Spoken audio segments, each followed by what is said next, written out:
Subling gihatag sa mga Cotabateño ang ilang pagsalig kag incumbent Governor Emmylou Taliño-Mendoza human kini gipili pag-usab isip gobernador sa Cotabato Province sa ikaduhang termino. Nakakuha si Mendoza og 414,043 votes tandi sa kaatbang niini nga si former DA Secretary Emmanuel PIñOL nga dunay boto nga 269,507.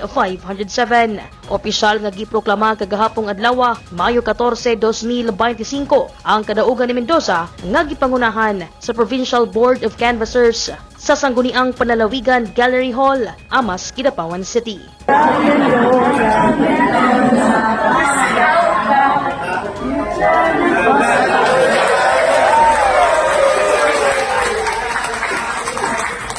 Gipaabot ni Mendoza ang iyang pagpasalamat sa tanan nga misalig ug misuporta sa iyang 45 ka adlaw nga pagpangampanya.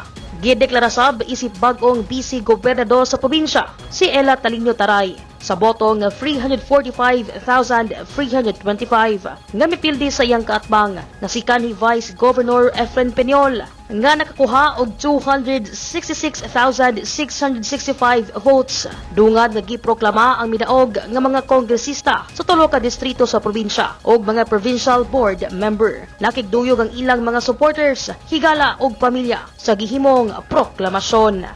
Daizan Libong, Newsline Philippines, Province of Cotabato. Stay safe